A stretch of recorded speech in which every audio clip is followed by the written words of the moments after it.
Hey Raghunath, tell everyone about our Patreon community. Sure, Kaustubha. The Wisdom of the Sages Patreon community is an incredible online yoga resource. If you like the type of yoga wisdom and culture we share on the show, then our Patreon community is a great next step. This is a listener-supported podcast, and any level of sponsorship will unlock a wide range of live and archived classes, talks, and even workshops.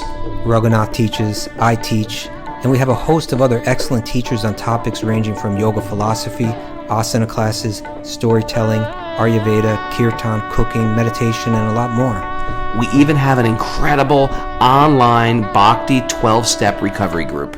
So if you want to check it out, go to patreon.com/wisdom of the sages. All right, let's get it on. Om Namo Bhagavate Vasudevaya. Om Namo Bhagavate Vasudevaya. Om Namo Bhagavate Vasudevaya.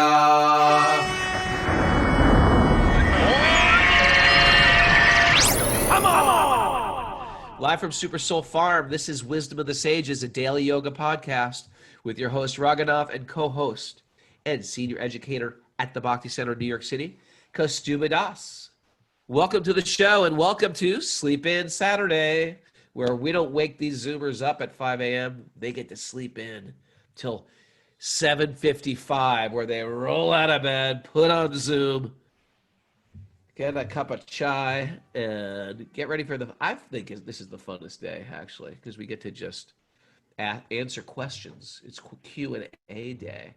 If people have questions on their spiritual path, they write into Wisdom of the Sages, and you can too. Wisdom of the Sages 108 at gmail.com. Wisdom of the Sages 108 at gmail.com. And then Mara compiles them all together. You see Mara, if you're watching live, you can see Mara. She's chefing it up there. That's what makes her the #1 chef in Columbia County. She doesn't get that title from just sitting at home. She got screwed around in the kitchen. She's making all the prasad for our teacher training, and we are so grateful. She made me a Burritos last night? You made me a burritos, not Doritos. I thought you said Doritos. Not Doritos, She made Burritos. me probably some Doritos last night. She specializes in Doritos, and she baked me a little pie. Isn't that nice? Excuse me. I didn't hear anything about any pie. You know what they say? The bird that cries the loudest gets the Or the food. bird that steals it all. Maybe that was meant for me, and you just took it all. Well, she baked me 2 pies. So. All right. Oh, yeah. But the burrito, One pie had a big K on it. I thought it was like cool, man. One had R on it, one had K on it. So it was like Raghunath is cool. But if you live in Columbia County, I would definitely look up Mara, because like that burrito was it was massive and it was so good. And it had guacamole. Simon's Catering. Today's show is sponsored by Simon's Catering.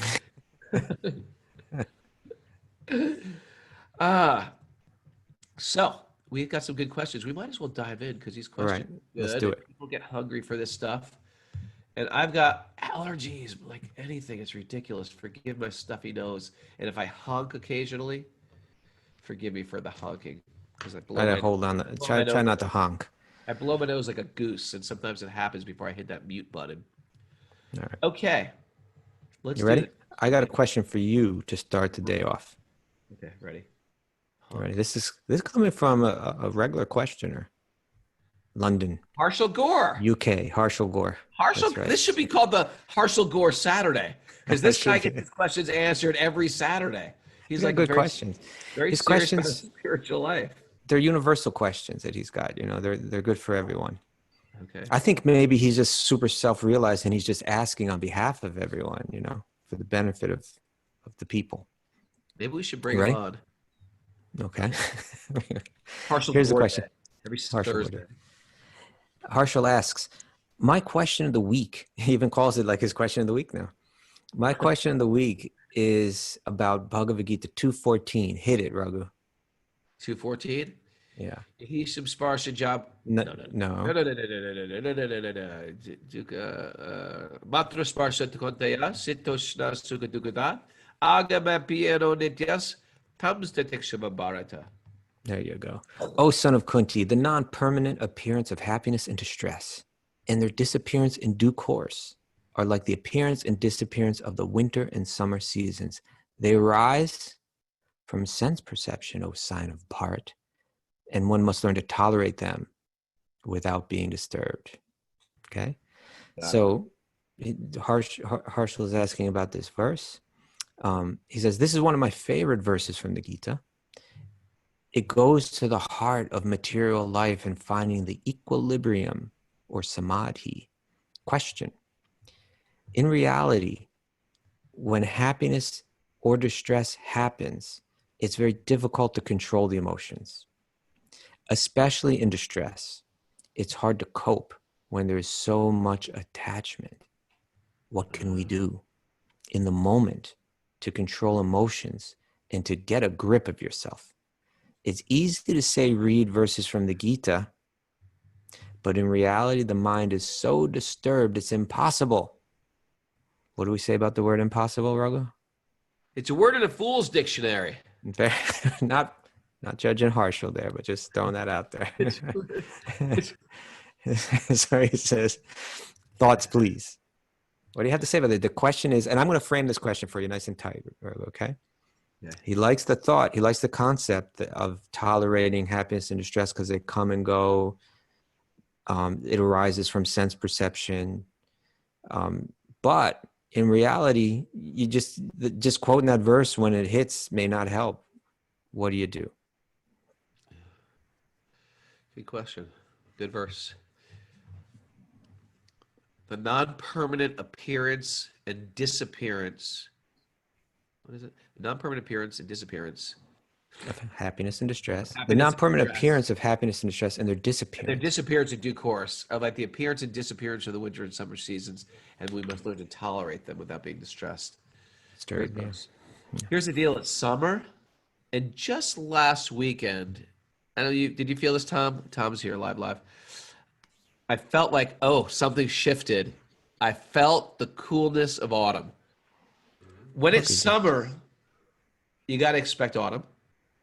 And you know what? In autumn, you got to expect winter. Winter's coming.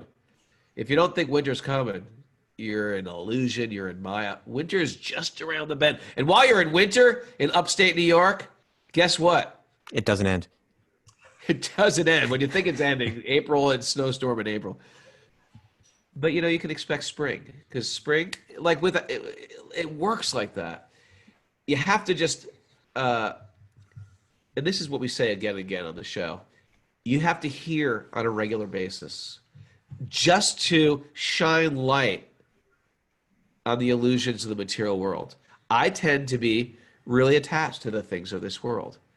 That's understandable. I've been living in the material world, not for 54 years, for thousands and thousands of lifetimes. And I'm attached, and I think I have control, and I can't understand why bad things will even happen to me. I don't even understand it. That's why we need to hear from different people and get different examples on a regular basis, because I have to train myself. It's almost like rehab when you get out of, you got to learn how to walk again because you've been bedridden for 3 months. You have to hold on to canes. What is the canes that we're going to hold on to? It's like hearing truth on a regular basis. And some people some calamity comes, no big deal. They got to go into surgery, no big deal. So their hearts get broken, no big deal. Some of us are emotional wrecks. I, for one, am an emotional wreck. And I'm okay with that. It just means I have to hear stuff on a regular basis. Okay, but question here, Raghu. Yeah. Because his question is saying, but what can we do in the moment? So it sounds like what you're saying is to prepare for that moment. But what do you do in the moment?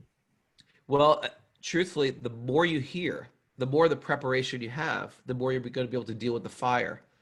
The firemen are dealing with the fire in the preparation. They carry these weighted bags up and down stairs. They practice, breaking into cars that are on fire. They practice. The practice, that's why hearing knowledge is the best thing we can do for ourselves, especially when times get in distress. It's good in times of distress, But it's good like now. Like today's a great day. It's a sunny sky. Friends are over. Things are looking good. And tomorrow could be a disaster. So even on the good days, we're preparing ourselves for stormy weather. Stormy weather comes. Okay, but then what do you do in the moment? Well, yeah. Henry's poking at me. Ah! In the moment, what do you In the moment, you'll end up applying it. Yeah, you reflect on it, right? You reflect on it. You want, for example, if I have a habit to, in the moment, I will gorge myself with food. In the moment, I will take a glass of wine or a shot of whiskey. Or in the moment, I will do something to medicate my pain. What do we do for medicate with pain? You know, I'm feeling some pain. Suppose I'm getting in an argument with my wife. I eat a donut. What does that donut have to do with my argument with my wife? Nothing at all. It's a way I medicate pain. What is it? And there's so many things that we do in this world. That's why there's like certain restrictions we have in spiritual life of what I'm going to put in my senses, what I use to sort of veg out on. So in Bhakti, we practice, I'm in my pain right now. I'm feeling some pain. I'm going to turn to Krishna. I get a bead bag. I go for a walk. I go for a walk in the woods. That's what I actually do in the moment. If I can, I go for a walk. I go for a walk in the woods. But Harshal Gaur lives in London. He's probably like in some office somewhere, and something comes up. He's just supposed to like walk out of the office and like go to the find park. the wood. Take your bead bag. Go to the park. I'm sure everyone's got a different situation. You can all get in line, and I'll talk to you about your particular situation, where you're going to go. I'll get my map. I'll open maps on my phone. I'll find a good little escape route. Everybody's got a place where they can go and feel connected, and we can connect just with the holy name. And next time you feel pain, make this an example. Just say, okay, I'm feeling some pain right now. I'm going to take shelter of the holy name. I'm going to chant. I'm going to meditate. I'm going to pick up my beads, and I'm just going to chant today. And make that be your thing. I'm feeling pain. Let's see if I'll just pick up some beads. Right. And in those beads, the mood of the mantra can be, why? What's happening now? Shine some light on this pain. Where's this pain supposed to bring me? You know, pain is meant to bring us somewhere. It's not just about to crush us. Whenever there's some cutting going on, this is our morning sangha this morning. Whenever there's some cutting going on, just like my wife always has me cut back these lilacs. We have all these lilacs by the creek. And I don't like to cut them because they look like they're doing so healthy. But to the degree that you cut back the lilacs, the big woody part of the lilacs, which appear very healthy, it enhances their growth, and enhances their bloom, and it enhances their fragrance. A nature analogy. Good nature analogy, right? Mm-hmm. And so we want that. So when I have that sadness that happens in my life occasionally, because it'll happen, I turn to the holy name. And sometimes it's the world or the universe or God asking me to let go of this little thing that I'm attached to. Let go of it. What about why this thing? It's going to either sometimes it gets taken away from me, this little thing. I'm asked to relinquish it. And in that relinquishing, it enhances my growth. It enhances my sweetness. It enhances my blossoming. Oh, so that's how you got so sweet. You don't get this sweet just by rubbing honey on your body. Not just by eating donuts. So yeah, it's the letting go of these things and turning that attention to the holy name. You take shelter in the Lord of sweetness. Okay. And then we become sweet. This path is a path of sweetness. I don't know if that helped Harshal, but definitely hearing on a regular basis helps prepare me for stormy seas. Krishnagi. All right. Okay. I got one for you, sir. Let's hear it. This is from an anonymous daily Zoomer. That means it could be anybody right now that I'm looking at. And Mara did this, so I don't even know who it is. I'm looking at. Could be Mara. Maybe it's Mara. Okay, Mara, what's the question? It says, sometimes I feel unsure of what to give Raghunath, pie or no pie. No, just kidding. The answer is Sometimes I feel pi. unsure of what or how to give. I want to give back to my teachers and the people who have influenced me on my spiritual path. Sounds like However, Mara. my dream sounds like Mara. However, my dreams of giving back to these souls that I have fallen so in love with are often much bigger than my bank account. Yeah. Maybe you should take out a loan. Kidding. Just kidding. Dead serious. Credit card. Maybe you can put it on credit. Can giving also be considered just being better than the? I'm sorry. Can giving also be considered just being better than who you were the day before? Okay. Like really putting into practice the bhakti lessons you've taken away from these brilliant teachers. The lessons that stick to the heart. Does that count? Or is that cheating? What are the practical ways to give back to your teachers on the regular? What do you all do? I don't know how to make pie. Oh, that's funny. She actually said that. So it's not Mara. It's Definitely not not Mara. Mara. What are you pie illiterate souls out there? Okay. Okay, Kaustubha, so enlighten us. well, that's a great question. It's like saying all of us have different material resources, right? But well, let me answer this question like in two parts. I want to first like answer like from the primary angle that I want to stress, but then there'll be like a second little something to consider also. All right. But primarily, I think the point is that bhakti, pure spiritual consciousness, is not dependent on any material condition, including whatever material resources you have at your disposal. And so like that is highlighted. One verse that's used to highlight that a lot is this famous verse from Bhagavad Gita. Can you think of the verse I'm thinking of, Raghu? Are you muted or are you just like dumbfounded? Oh, there we go. Okay. I'm asking you to unmute. You got to unmute. There you go. Give me a hint. I was muting my nose blowing. Okay, I gotcha. A hint? Well, a verse that's about how no material impediment becomes a obstacle when it comes to making a devotional offering. There's the hint. I can't think. I'm having a brain freeze. Patram pushpam palam toyam. Oh, I knew that. I know you knew it. I was just wondering why you weren't saying it. Yome bhaktya prayachati tadaham bhakti prahrityam ashnami prayatat manaha.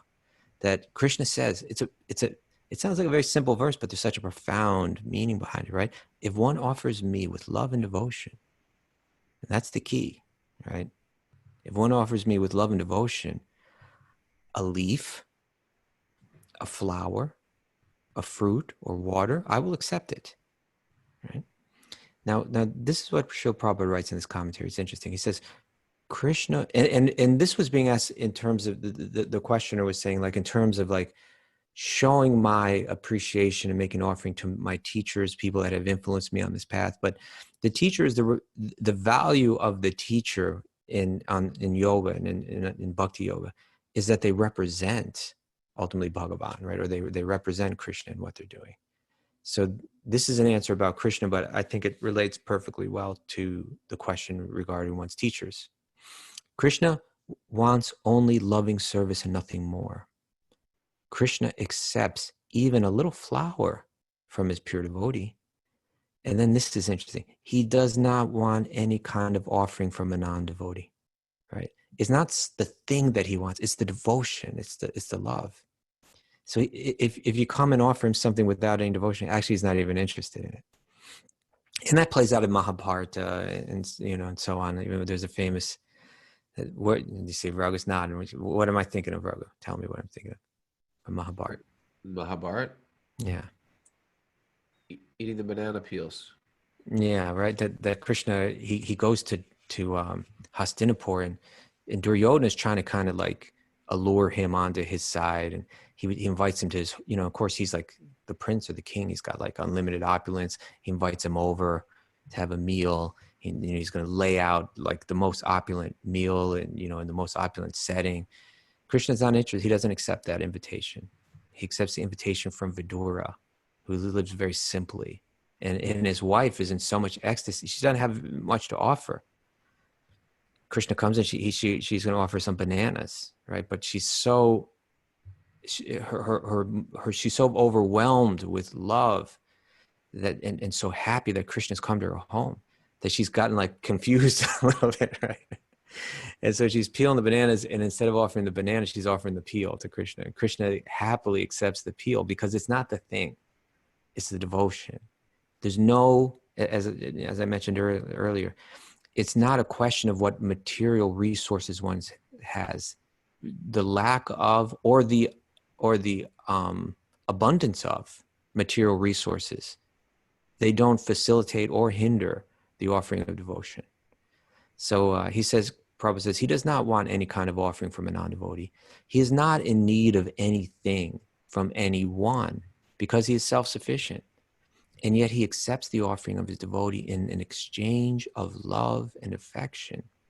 To develop Krishna consciousness is the highest perfection of life. Bhakti is mentioned twice in this verse in order to declare more emphatically that bhakti or devotional service is the only means to approach Krishna.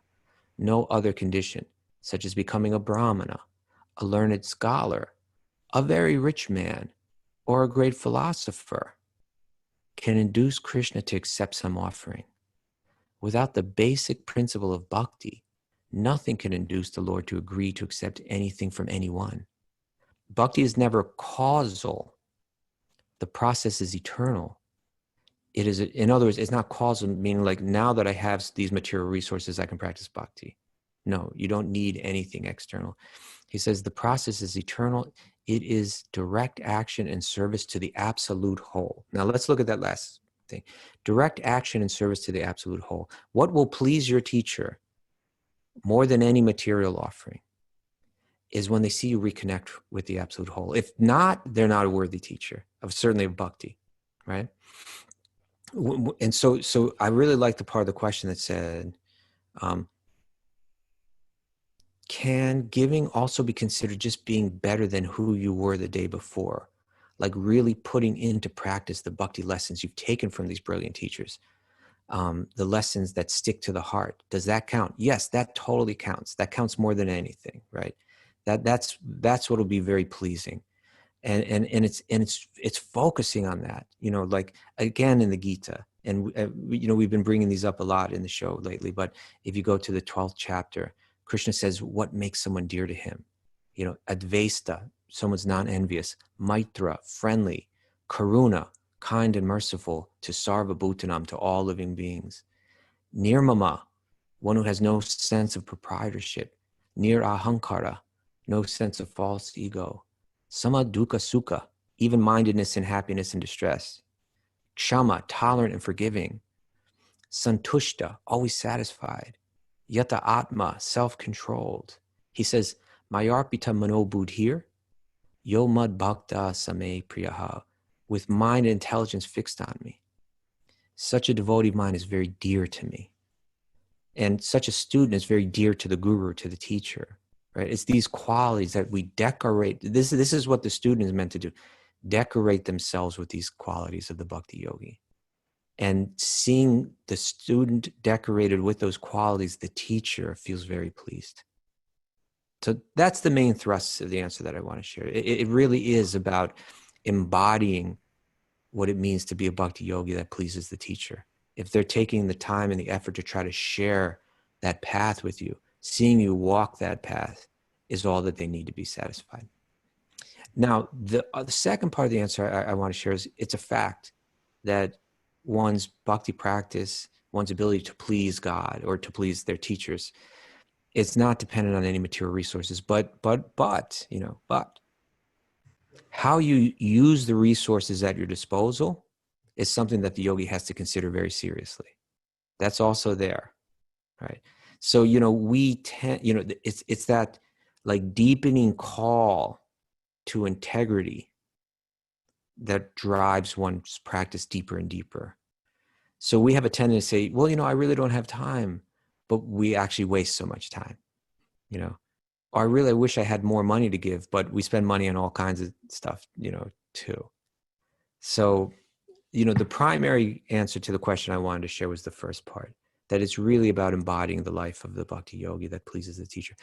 But just to throw this out there, we also have to go deeper and deeper into a life of integrity. And Krishna will help us understand that, if we're trying to practice sincerely. And we'll start to let go of things, and we'll start to engage more fully, hopefully, as we progress. So that's what I want to share on that one. Hope that's all right, Anonymous. Hope that's helpful. Anonymous loved it. That was a great answer, Prabhu. Thank you, Raghunath. I'm ready for your next great answer. You ready? I'm ready for a great answer too. I hope I have one. I know you do. I know you do. This is By the coming way, from an. Kaustubha's in the other room. Isn't that fun? We're hanging out together all weekend. We're having a little Wisdom of the Sages party. If you're looking at me right now, then I'm just like behind me, down that hall, through that door. Raghunath's in there. I'm in there with Tom Essing. And Tom Essing just got, what is it called? You got a deal for your movie deal for his movie? Go, don't go. Check out that movie if you hear. It's about to be majorly, probably December. Tom has been with the show from the beginning. Congratulations, Tom. We love you. Tom is like, he also did the little intro thing that we have, Yeah, do you like that intro that goes, Om Namo Bhagavate Vasudevaya? The Zoomers don't hear it. You have to hear it if you listen to the podcast. And not only that, but like when Raghunath's like, when he's got Tom sitting there behind him, he's looking serious there. Like I mentioned in the show the other day. Right? I want Tom to be impressed with me, so I'll act anyway. No. That's not what I mean. I'm saying like, it looks like someone's watching your back when you got Tom there. But Tom's watching my back too. That's what I'm talking about. I'm saying he looks serious. Like you got your Goomba with you back there. He is my Goomba. Yeah. Goomba Tommy, we call him. All right. This is coming from Anonymous Zoomer. Okay. Who could it be? It's Mara again. This one's Mara. Okay. What advice would you give to someone who is a few steps down this spiritual path, but in a romantic, unmarried relationship with someone who is not, and has very little to no interest in it? That's challenging, right? Something becomes real important in your life, but the other person doesn't really relate. Yeah. Let's say they are passively supported, i.e., not discouraging my interest, and have no problem with me associating with whomever, reading whatever, believing whatever, and eating whatever I want, but have also expressly said they will never become a yogi of any kind, and will never stop eating meat, and to stop bothering, and to stop bothering them. I think that's what it means, right? So I'm never going to be a yogi of any kind. I'm never going to stop eating meat, and don't bother me about these things. That's what it's saying. Otherwise, our general values, which I consider important in regards to tolerance, compassion, empathy, are mostly the same, except for the meat part, which is huge. Any thoughts on what to do in this situation? Relationship advice from Raghu.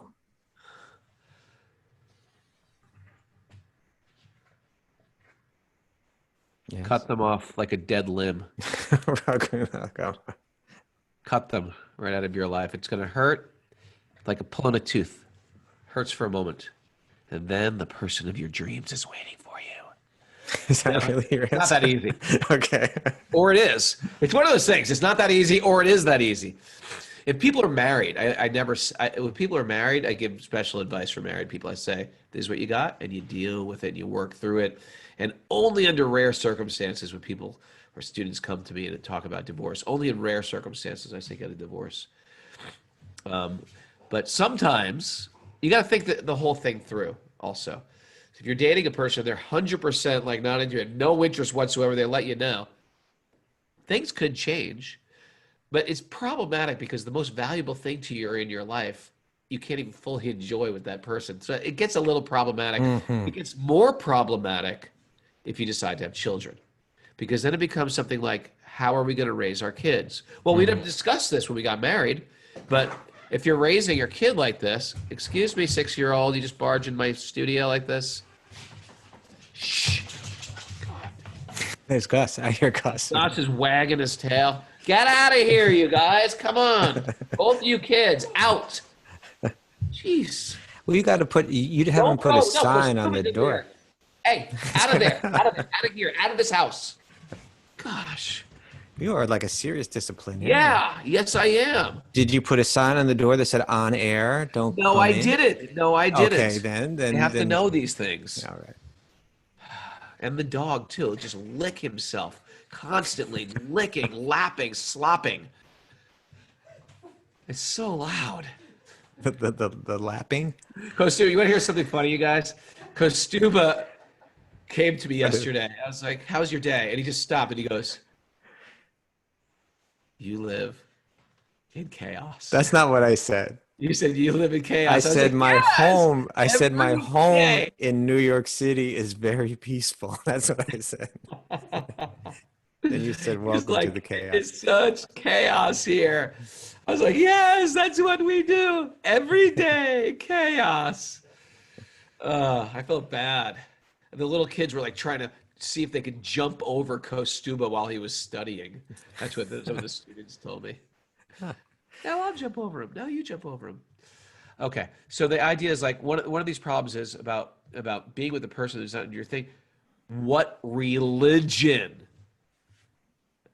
What ethics are you going to teach? What values? What values when this child grows up? And we never talked about this when we got married, but now it becomes a very big issue. So, is your advice to if My advice is here's the deal: whenever you want to become a virtuoso at anything in the material world, a child wants to become a virtuoso classical guitarist or piano player, there has to be some letting go of something. Can't play outside. All the kids are playing kickball. Can't play kickball. You got to stay and play the piano. But for that sacrifice comes an exponential reward. And in the same sense, if you are very focused on your spiritual life, you're going to realize like it's just not going to work. Now you might be like, you know what? I'm not super focused. I like my spiritual life, but I'm attached to this person. That could work too, but there might come a day when the joy of the joy of sex or the joy of even material friendship will not hold a candle to your spiritual desires. So I'm saying if you don't have children with that person and you're not dating that person, or you're dating that person and you don't even know if it's going to work out why not choose someone who at least you have the concept of this could be here's another problem in America. We just date and we never get serious about dating. People say, oh, we're engaged. Oh yeah, when did you get engaged? Yeah, 12 years ago. If you're like in a serious relationship, get serious. No one's serious about their life. Get serious. If you don't know if you're going to marry this girl in a year, don't waste her time and don't waste your time. Just marry the person. Get serious about your life and move on with your life.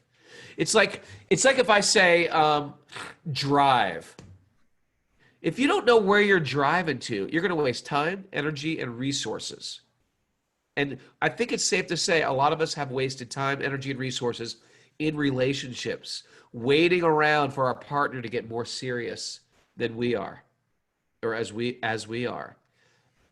So I feel like a lot of us, in the name of I don't want to be hurt and I don't want the weird. Well, but what if it's just like a good man is hard to find? And let me finish this one because this is important. I don't want to feel the weird unenmeshing of this person. Sometimes you need just to cut it. Okay. So you can move forward and close that door so you can open another door. If I'm holding a whole thing in my hand, sometimes I got to put down one thing so I can pick up something else. So everybody's looking at their spouse right now. What the hell? Did you say cut it? But the spiritual thing is very sublime, and as you get more and more into it, you can't share those things. Anyway, it's a tough call, and everybody's different, and everybody's at a different point in their relationship. So hopefully that wasn't too disheartening. What was your second question, Kaustubha, or how did you? No, I was just going to say, well, what if it's not just like a question of sex or even just a question of friendship, but it's a question of like, hey, I'm getting older and it's hard to find a good Well, man yeah, out at there. different stages of your life, that's something too. You know what I Yeah. mean? If Yeah. you're older, maybe you don't have any interest in raising kids. You just, this is the person who's my partner, who's my friend. I trust them. Then, yeah, it's going to be different. There's no like perfect answer for everybody with this. It's not a But you're definite. giving them something to consider. That's what you're doing, it I'm sounds giving like. it something to consider, and I'm also going into this other thing about if you're with this person and you know you want to be married to this person, but this person is not getting serious. You should start to think about, is this? That's why I always Okay, say, but that wasn't the question. I know, but this is also important. Okay, but that was If you're if that you're if wasn't you're the if you're, question. if you're engaged to somebody, engagement means you give them a ring and you give them a date. You don't just give them a ring. You give them a See, ring and you give them a date. That's an engagement. And the date shouldn't be like 2045. It should be like in 6 months we got a plan. We're gonna get married. We're gonna do this. Or after all I right. graduate, whatever it is. You gotta figure this stuff out. Okay, Oh, I hope that was good. nothing was. Thank you. Thank you. You ready for one? This I'm one is ready. from Jason Stice. Jason Stice from the It, Discord thread. it's kind of two questions from Jason Stice, but is that how you pronounce it, Stice? Stice or Stice? I'm not sure. But two questions, but they're kind of similar. Okay. How does the absolute nature of God, name, fame, pastimes, and all reconcile with the relative nature of language, the flawed medium through which we hear spiritual truth? Very interesting. In Sanskrit, a universal language. Is Sanskrit a universal language? Is it material? How then can the Bhagavad Gita and the Srimad Bhagavatam be communicated with consistent authenticity if Sanskrit is not universal or absolute? I'm glad he asked you this question. Truth be told, or maybe Mara just said, he's asking the question. I'm giving this one to Kaustubha because Kaustuba's smarter. It's okay. Come on. No, you are smarter. I'm No, okay no, with no. that. I have I'm no not. ego involved in my intelligence. Come on. You're a smart person, Raghunath. I admire you for it. I I'm look to not that. your I, example. I love you, but I I know love I'm you not that too. smart. I'm okay with that. I'm okay with that. I try to tell people that all the time. I'm not that bright. And they're all like, yes, you are. And I go, I'm really like doing you a favor here. Just hear me out. I'm not that That's bright. your humility. I'm just honest. Truth be told, these questions have tormented me for 2 decades, he says. As always, I submit my questions not as a challenge or offenses, but as a desperate plea for clarity. He writes back again. I have a question about analogies also. They are used all throughout Prabhupada's works to explain a given point. My question is, how deep are these analogies intended to be? Please know that I'm seeking your help, that this is a humble submission, not a challenge. It's a beautiful attitude, huh? It is. In other words, these are the analogies meant to be are these analogies meant to be airtight or even foundational to our understanding or spiritual truth or principles of bhakti? What's an analogy for, Kaustubha? Shed some light, Kaustubha. Well, let's look at the first question first. And I kind of appreciate it. Jason. It is, right? Jason. Yeah, Jason. I appreciate, like, I think I know people like Jason, that like they got like sharp intelligence and they use it to try to get to the bottom of things. But even that, like that that finely sharpened blade of their intelligence, it's very useful, but it can almost be like you can't, everything isn't dependent on that, and so in language is the same thing. It's like there's a purpose to language. Now, Sanskrit is a very special language, but even if Sanskrit was capable of purely holding or representing all of God's unlimited qualities, still our mind is material, our senses are material. So how much can we understand? So this is my point. The language is there for purpose. Let it work its purpose, right? Let it work its purpose without getting too analytical about it. Language convey the need to cultivate pure devotion. Language can provide the inspiration to cultivate pure devotion. Language can provide the details of the path of how to cultivate pure devotion. But only pure devotion will reveal the name, the form, the pastimes, etc. of Krishna. It's the devotion that's going to reveal it. So the language that we get in these sacred texts, they're there to help us understand the path, to provide the inspiration to follow the path, to provide important information that we need to practice pure devotion. And it's the pure devotion, through the pure devotion, that all that we're meant to understand about the unlimited will be revealed and within the mind, within the heart. So there's a very important verse that's often quoted about this. Ata Sri Krishna Namadi, Nabhaved Graham Indrai, right? That it's not through it's first Ata Sri Krishna Namadi. It's Sri Krishna Nama, the name of Krishna, and Adi means beginning with the name. So it's like a way of indicating the name, the form, the qualities, the pastimes. Nabhaved Graham Indriya. These cannot be understood or perceived through the blunt material senses. But Sevan Mukhi Hajiva Daus Faime Vasparadida. But when one engages their senses in devotional service, it's only through pure devotional service that all of that becomes revealed. So the translation is, no one can understand the transcendental nature of the name, form, qualities, and pastimes of Sri Krishna through their materially contaminated senses. They're limited. You're trying to understand something that's unlimited through something that's limited. Only when one becomes spiritually saturated by transcendental service to the Lord are the transcendental name, form, qualities, and pastimes of the Lord revealed to them. So let the language inspire you to practice devotion. Let the language describe the beauty of Krishna to whatever extent it can, to whatever extent you can understand. But it's ultimately your devotion, it's ultimately bhakti that reveals everything. It has so much to do with not the intellectual transfer of information from one to the other, but it has to do with, bhakti has to do with the disposition that you have, the devotional disposition that you cultivate. What you choose to let go of is unimportant, and what you choose to cultivate deeper as a person. So Krishna turns to Arjuna in the Bhagavad Gita and he says, Saeva Maya Tedya Yoga Prokta Paratanaha. I'm going to speak to you now the ancient science of yoga, right?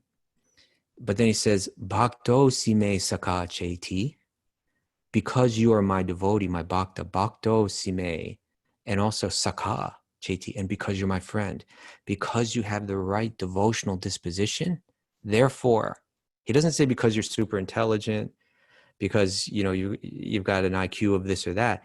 He says, Bhakto Sime Saka Cheti, because you're my devotee, because you're my friend. Rahasyam hetarutamam. Therefore, you can understand this rahasyam, this what would otherwise be a mystery. Rahasyam hetarutamam. Therefore, you can understand this great mystery. So let the language do what it can for you, and understand that although language may be limited, bhakti is unlimited. And so it's the devotion in the heart that will reveal to you what is unlimited. And the language in the text is to help you practice that devotion. And then when it comes to analogies, just don't focus on the weakness of the analogy, focus on the strength of the analogy. Allow the analogy to carry to you what it's meant to carry to you. Language is there to convey a thought from one person to another. And sometimes the language is not getting the job done. And so then we use an analogy. And the purpose of the analogy is not to show two things are absolutely parallel. Rather, it's to help convey that by looking at one set of relationships, it helps me better understand another set of relationships in another context. And let the analogy just carry you there, rather than try to pick and find some difference. There's going to be a difference. Otherwise, there wouldn't be two things that are analogous. But allow the similarities in the two things that are being compared to help you understand what you're not understanding. And if we're too much like a lawyer and trying to find some inconsistency, we'll find it, but we'll just waste our intelligence doing that. Instead, use the intelligence to understand the purpose of the analogy, and then let it carry. Here's an analogy. like we say that just like there's the sun and the rays of the sun is the source, the rays of the sun are the energy emanating from the source. And because the qualities of the sun, which are heat and light, are its nature, that which emanates from it, the sun rays also possess the same qualities of heat and light. In the same way, God is like the sun. We are the energy emanating from the sun. Because God has the qualities of eternality, knowledge, and bliss, that's also our nature, eternal, full of knowledge, full of bliss, just like the rays of the sun to the sun. And then I might say, well, now hold it. But here's a difference. The sun is like a temporary material thing, but God is like an unlimited, yeah, you can find, obviously there's a difference between the two, but look at the similarities and try to understand what the similarities are trying to convey. Engage the intelligence in that way. And then you can gain, you can benefit from the transferal of one idea from one person to another. That's all. Is that all right, Raghu? Unmuted. Yeah, it's not only all right, it was great, and I'm glad I didn't have to answer that one. It's a tricky one, and you're good at answering tricky questions and deep questions. It was great. I got a tricky one for you now.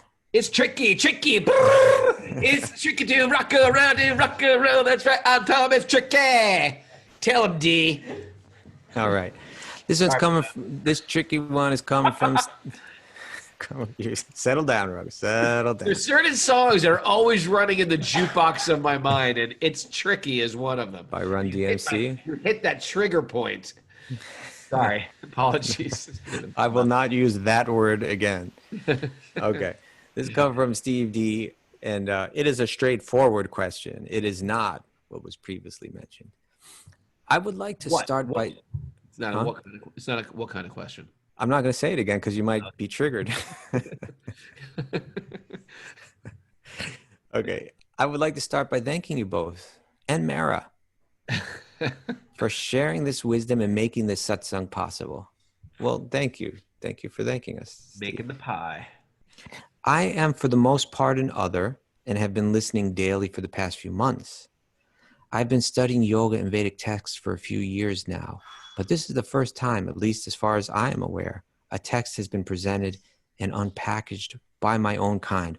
Italian ex-punk rockers turned yogis. All right. It's the same old. All right, we're with you, Steve. Paisan, this is for you. In regards to my question, there was a situation recently where the actions/inactions of others, not directed at me. Is that like an Italian-American thing? There was a situation. There was a situation. Yo, there was a situation recently with the actions and inactions of others, not directed at me. Understand? Okay, but You do it with the voice. I like it. No, I've done enough of the voice. The actions and inactions of not directed at me, but someone dear to me has left me feeling insulted. Okay. I am quite familiar with the teachings as the yogis. We should be able to bear insult, bear injury. And for the most part, I'm all right with it when it's directed at me. But when it's towards someone I care for, I'm not as easily able to let it go. How do we know when the best action is to bear the insult or to stand up and say something? Good question. Great question. Yeah, we practicing spiritualists, we take no offense. We let things roll off our back. We don't get implicated in people. We don't even know if people are actually criticizing us or just maybe they said something I'm taking it the wrong way. Why even go there? Why start resenting a person? Once I resent, I know if I'm resentful about somebody, I've got a problem. It's not their problem if I'm resentful. It's my problem. So I really make it tough work to try to not hold on to resentments. That being said, we are allowed to get angry, especially if a great soul is being under attack or offensive, because they're dear to our heart. And let's hear some examples of that from Shastra. Back that up. I don't know. Do you got Oh, come on, Raghu. There's so many. What are you talking about? Oh, from a story? Yeah. All right, let me think of this. Oh, well, that's the story of I always tell about Maharaj Ambarish. Yeah. And it was and Lord Vishnu. Well, that was Lord Vishnu taking offense. Lord Vishnu took offense when um, Durvasa Muni. Durvas offended Maharaja. Now, Durvas is a quintessential sage. He's got nothing. He's walking around in his robes, taking bath in holy rivers, traveling with his disciples. But Maharaj Ambarish, who's a not only a householder, a worldly householder, he's a king, but he's really not of this world. He's a special soul. And so Maharaj Ambarish offended him, just barely offended him. And Lord Vishnu Didn't even really offend him. he did, yeah, he didn't get offended. He took offense. Maharaj Ambarish didn't take offense, but Lord Vishnu took offense. Oh, okay. So I don't know if that's a good example. I was gonna think like Hanuman or something like that. You know, people getting serious about, you know, someone else getting offended, right? Oh yeah, there we go. Yeah, there you go, Hanuman. So we're allowed to get upset, but I tell you, even this.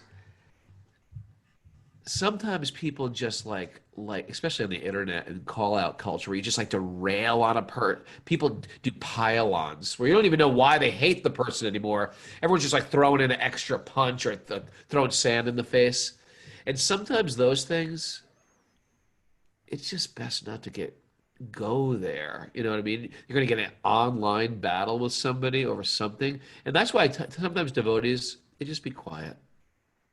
They be quiet about a lot of things. Sometimes it is important to stick up if a devotee is getting harmed or abused. They need to be. It's because the devotee won't defend themselves in a lot of ways. Right. But it's nice to defend them on their behalf. So it is okay to be offended on behalf of a devotee, but you got to make sure that doesn't eat us away as well. But we need to stick up for that person. And in call-out culture online, sometimes it's just like, almost it's better to let these people just argue amongst themselves in their animosity and hatred, because resentment is real, and to the degree that you carry resentment and hate around, it's not a healthy thing for us. But also we also want to make a statement for this person, or publicly make a statement in defense of this person's good qualities, and then just you can almost be over with it. It's different. In the old days, you got an issue with someone, you tell the person you got an issue with them, and then you risk you risk getting your butt kicked or something like that. Nowadays, people just hide behind computers and they just like write, and they get all their friends to jump in, and it becomes like this whole weird, sick, cowardly pile up, like a dog pile, and I'm not into it. I like the ways that you can be straightforward. You be straightforward. You deal with the consequence immediately. Am I recommending like revenge and fighting people? Okay. I don't know if that was. I don't think I'm doing good with my answers today. I think you're doing right. I think just, you know, like there is a principle in bhakti that we do defend others that are being whether it's insulted or harmed in some way. And we do tolerate it on our own behalf, but particularly when a devotee of the Lord, you know, is all the more so that we stand up and even physically defend them if necessary. Oh, you know, Jagai Madai. Jagai Madai is a good one. Lord Nityananda got hit in the head with a clay pot. And Lord Chaitanya became furious. Yeah, there you go. Okay. Sorry about that. No, After being so moved by the Vishnu, this is from Sarah Grambush from the Discord thread. okay. The Discord thread has all these people, and I don't know because they're not on Zoom. All the others come out. By the way, it was funny yesterday because we had some Zoomers at the farm yesterday. Well, there's Kaustubha's there, and Robin Shaver was here, and Carla, the coach, was here, and they were all talking. And then Jason, who's an other, was there, and I was introduced. Oh, yeah, that's Carla, the coach. Yeah, that's Robin Shaver, and that's Jason. He's an other. I want to just say right now, the others are good people. Okay. They're wonderful people, but they're not second class. But The others are people who listen to the show but can't join us live. for some. We love the others. The majority of our listeners are others. The vast Everybody's majority. others. The vast majority of our listeners are others. Yes. Okay. So, after being so moved by the Vishnu Sahasranam, the 1,000 names of Vishnu, which Raghunath introduced us to on Sweet Baby Krishna, that was a good episode. We played the Vishnu Sahasranam. What's Sweet Baby Krishna, so that people know? Sweet Baby Krishna is a little show I do on Patreon occasionally. If you're a Patreon member, How does one become a Patreon member?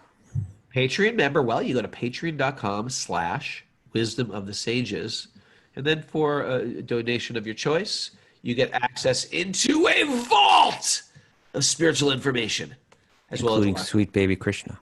Including Sweet Baby Krishna. And if you miss a class, suppose you miss a class because it's Thursday, you signed up Thursday. Raghunath gave a class yesterday. It is all archived. You can go back and you can have Sweet Baby Krishna Indulgence Day, where all you do is listen to, binge. On Sweet. People binge on like real Krishna. mundane things, on like TV shows. I watched the whole season. What was it? Bird Box. No, that was a movie. But like, Breaking Bad. What is that, the movie Breaking Bad? Oh my God. Netflix Breaking Bad. Breaking Bad, yeah. People binge watch everything nowadays. In the old days, if you're old, Tuesday, Thursday's Welcome Back Kotter. You want to see another Welcome Back Kotter? You wait till next Thursday. We got to get back to this question. Sorry. Okay. No problem. So Sweet Baby Krishna is available on Patreon. Krishna, you can binge listen to spiritual things. It's great. That's great. Yeah. I was wondering if you could speak on how we are to understand the relationship between Vishnu and Krishna, specifically as it relates to the Paramatma. This Paramatma is the super soul, or that Lord, God within the heart. expansion of Lord Vishnu within everyone's heart. Yeah. I understand that Vishnu is a plenary expansion of Krishna and carrying out his orders, but if we're essentially living inside Mahavishnu, and Kshirodakshai Vishnu is the source of our Paramatma, there's something here I can't quite wrap my mind around. I'm just interested in any thoughts you might have. Thank you. How can I understand the unexplainable? Yeah, this is one of the coolest questions I've ever gotten here, I think, And just to explain a little bit better, it said that Krishna, he exists in his divine realm. He's only interested in adventures of divine love there. He's running around with Radha, with the gopis, with his friends, with the cows, he's just having fun. It's all about exchange of love and adventure. But then there's the material world to deal with. There are universes in this material world. They're coming from somewhere. There are, and there's also what's being said here is God within the heart, right? That God accompanies every living being within the heart. So the question that's being asked is that if you look at that, it says that on behalf of Krishna, so that he doesn't have to leave his divine realm and his divine adventure and his divine play, he expands as one form of Vishnu called Mahavishnu. And it said that from the pores of the skin of this inestimable form of God, the universes come. Now that's something that's maybe hard to accept, but every creation story is hard to accept. So this is the Vedic one, that ultimate Bhagavan, the ultimate person from which everything emanates, is just interested in divine love and play. When it comes to the material world, he takes an incredibly far out, unbelievable, inestimable form of Vishnu. The universes emanate from his body. He enters into every one of those universes and gives birth in another very far out way to the engineer of that universe, Brahma. Brahma creates all the living beings, all the different forms of life. I find this very hard to believe. That's okay. And then within every one of those forms of life, he enters into the heart of every living being and accompanies them there. So he's expanded 3 different times. Meanwhile, he's still involved in his play, right?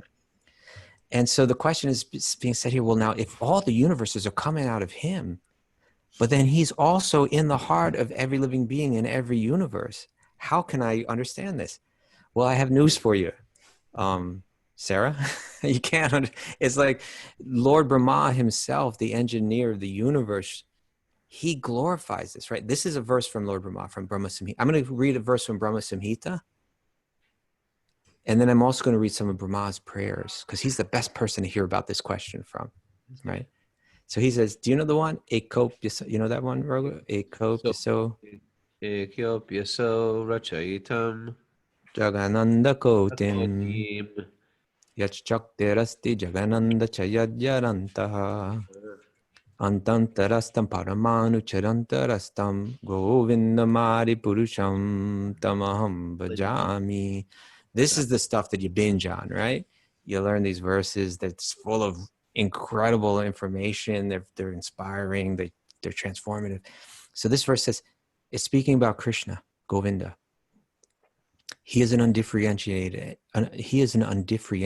entity, as there's no distinction between his potency and the possessor thereof, himself. What does undifferentiated mean? It means that there is no difference between his potency and the possessor thereof. It means that his energy is non-different from him. He can expand it and retract it, and like his name is non-different from him. It's so on. I don't want to get too into that because it'll get us away from the. And then it says, in his work of creation of millions of worlds, his potency remains inseparable. Now here's the point: all the universes exist in him, in the form of Mahavishnu. And he is present in the form of Kshirodakshai Vishnu, or the Paramatma, in his fullness, in every one of the atoms that are scattered throughout the universe at one and the same time. Everything's in him, and he's in everything. Such is the primeval Lord whom I adore. That makes no material sense. But he's capable. Now, there's the most fascinating, Bhagavatam is just so great. There's the most incredible story in the 10th canto of Bhagavatam, where Krishna, he's just involved in his play, right? He's just playing around, having fun with his friends and the cows. His heart is just melting with love for his friends and the cows. The cows and his friends, their hearts are just melting with love for him. They're running around, and they're spending the whole morning running around having fun. Then they sit down to have a meal together. They make a circle, right? The calves are off grazing nearby. The boys with Krishna, they're all seated around him like a lotus flower. And they all have like little lunch packages that they've been sent away with by their mothers in the morning. And they're sharing it. They're passing it around. Everybody's having fun. Everybody's looking at Krishna. They're telling jokes. They're laughing. It's just, couldn't be better. And then Lord Brahma comes along. Now, Lord Brahma, he's a great soul throughout the Bhagavatam. But in Lord Brahma, he offers prayers to Lord Vishnu because Vishnu is this unlimited form from which he's come. He can recognize this is God. But when he sees little baby Krishna, the sweet little boy running around, everybody's talking about him like he's something special. Come on. He's a kid. He's just a kid. Even he's seeing that. Look what I've done. I created this entire universe. I created a mango and a mango tree. And this little cowherd boy. You guys are worshiping him? And he's seeing that even the way that they're eating is a little uncouth. It's like, unclean. And he's saying, come on. And so he says, let me just like show everybody's who's who and what's what. So think about it, Kaustubha. Yeah. He's flying a golden swan. You really like the swan part. Crown on his head and is diving, and no one's paying any attention. He himself has 4 heads, carrying all these. Imagine if you saw a golden swan flying on a man with 4 heads, you'd at least go, hey, what's that? They're not even looking at him. No, okay, so he's going to set the record straight. First thing he does is he takes all the calves away. Steals them. And all the boys begin to notice, oh, the calves, they seem to have wandered off. This is an issue. We're responsible for them. We got to care for them. And Krishna says to the boys, don't worry. Krishna's just so sweet to the core, Krishna says, oh, no, you all just sit here and eat. I'll go get the calves. You keep eating. I'll take care of this. So he goes, but the calves are gone. Turns back. The boys are gone. Brahma took the boys now. Okay? Now, so Brahma was trying to play a trick. And Brahma takes the boys in because on his planet, like one moment there is like 1 year here. Relative time. We could go down that Fibonacci spiral. Relative time. Time is relative. What is time? So he comes back a moment later, but it's a year later. And what has Krishna done? He's taken the exact form of every boy and every calf. Like, and that to the most minute, minuscule detail. He's recreated himself as them. He expanded himself. They're actually him, but Yeah. they look like perfect models of them. Replicas. Yeah. Replicas. And they're all sitting right there just the way he left them. And all the calves are roaming around just the way he left them. Lord Brahma looks at it. He's like, but what? He's the most intelligent being in the universe. He's the creator. He can't put it. It blows his mind. And then each one of as he's looking at, they're confused. Then each one of those forms turns into a form of Lord Vishnu, his God, right? And then he can see all the great sages are worshiping those forms of Lord Vishnu. And he can see all the elements of the universe connected to those forms. And his mind is completely, I thought I was a big deal. What illusion I was in. What complete illusion I was in. This is to help us understand how minuscule and unimportant we are and how we make big deal out of things that are totally insignificant and petty, right? So then he begins to offer prayers to Krishna. Krishna's sitting there with a lump of butter in his left hand, totally nonchalant, little boy, gorgeous, little, anxiety-free. Chubby little arms. Yeah. And Lord Brahma, the four-headed, kingly, powerful creator, is down on the ground. He's offering prayers. He's got tears in his eyes. He's bowing his four heads. Bowing those 1, 2, 3, 4. Yeah, I don't know if he's like, maybe he's rolling around and bowing them at once, or if all those four heads come out like that. I had never figured that I think he did it at one time. I think he did it at one time. Side. And then he begins to offer poetry spontaneously, full of deep meaning. This is 10th canto, 14th chapter, Srimad Bhagavatam. You ready to hear some verses? Hit me. Hit me with your best shot. Come on and hit me with your best shot. What can I say to not trigger you to go back to 80s music? I can't help it, man. It's in the jukebox. You got to watch your trigger. I have these trigger points. Right. So here, this is what Lord Brahma says. He says, in time, and this is just to say, because Sarah was saying, how can I wrap my head around this? Brahma can't wrap his head around it.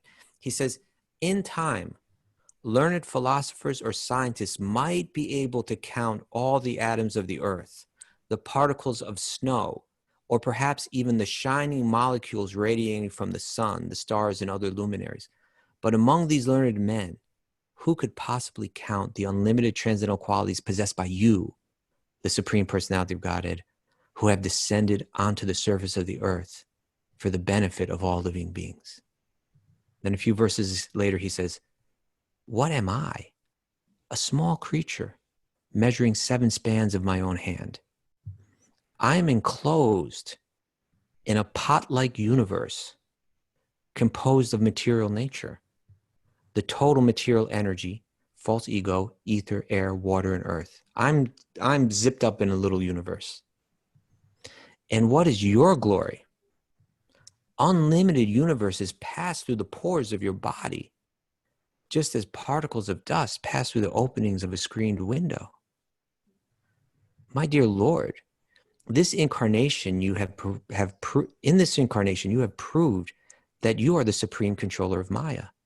Although you are now within this universe, the whole universal creation is within your transcendental body. A fact you demonstrated by exhibiting the universe within your abdomen before who, Raghunath?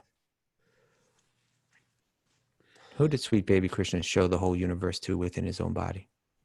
Well, he showed it to a few people. He showed it to his mom. Thank you. That's all. Within his body.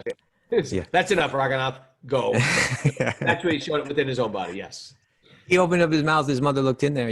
All his friends are saying, hey, mother, you showed her Krishna's been eating dirt. He's doing something wrong over here. Open your mouth. I didn't eat any dirt. I swear I didn't eat any Krishna dirt. denied it. They're lying. They're lying. Then his mother Krishna's said, a liar. Krishna lies to everyone. Krishna's a liar. Oh, he's a liar and a thief. He was eating dirt. But his mother says, he says, they were all lying about me. And then his mother says, okay, let's open up your mouth. Let's take a look in there. And when she looks in, she sees the entire universe. And she sees herself in the universe, looking in his mouth, seeing the universe in that mouth. Fibonacci spiral.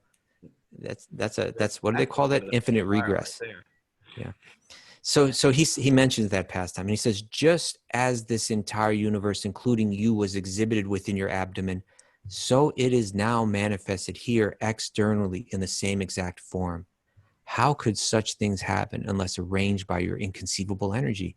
Have you not shown me today that both you, yourself, and everything within this creation are manifestations of your inconceivable potency? First, you appeared alone, and then you manifested yourself as all of Vrindavan's calves and cowherd boys, your friends. Next, you appeared as an equal number of four-handed Vishnu forms, who were all worshipped by all living beings, including me. And after that, you appeared as an equal number of complete universes. Finally, you have now returned to your unlimited form as the supreme absolute truth, one without a second. So, yeah, it's like, let us not expect the inconceivable supreme absolute truth to fit into a box. He can do unlimited things. All the universes can come out of his body, and he can exist in every atom within the universe at one and the same time. Such is the primeval Lord Govinda, whom I adore. And I dropped the mic on that one. You're muted, Raghu. You're muted. Oh, I blew it. I had a perfect segue into the end of the song. Oh, man. I said perfect timing. I just hit that button and I was muted. Oh, thank you. It's a great way to end our day talking about sweet baby Krishna. He's a naughty little boy. Who are we talking about tomorrow? Tomorrow, we have a great, if you want to learn the inner workings of a monk's mind, we have Gauranga Prabhu from the Govardhan Eco Village, one of the senior monks and directors there. He is so impressive. We love him so much. We're so excited to have him. 8 a.m. tomorrow, if you're listening on Zoom. If you want to join us on Zoom so we can see your beautiful little face, you got to email Mara at wisdomofthesages108@gmail.com. And you can get into our secret club. She will give you the secret codes. If you like what we're doing, you can come to patreon.com/Wisdom of the Sages, give a donation of your choice, and you get access to the vault of spiritual wisdom as taught by the great masters of metaphysics, etc. Thanks for everybody joining us late on Zoom. I didn't get to say good morning.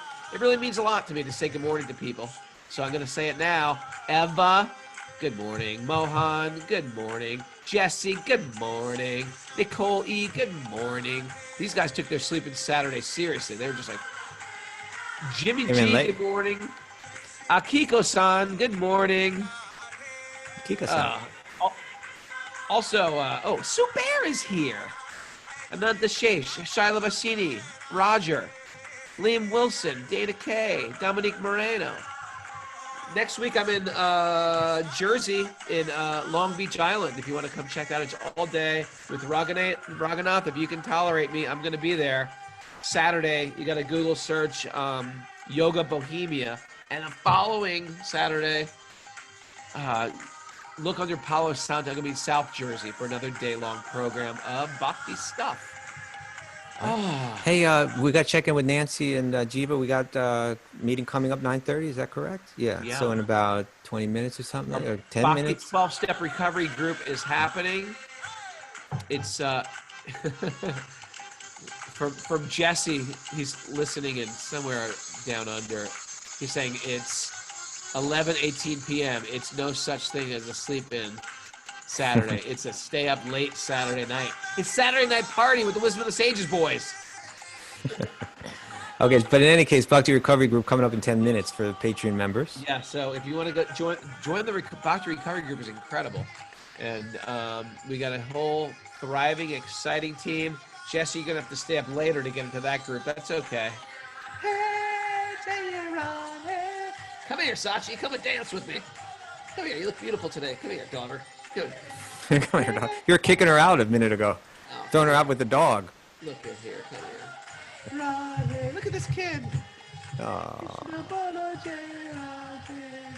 Hey, by the way, for people, if they're curious or confused, we finally got Apple Podcasts to straighten everything out. They got all our episodes there now, including the recent ones and going all the way back to the beginning.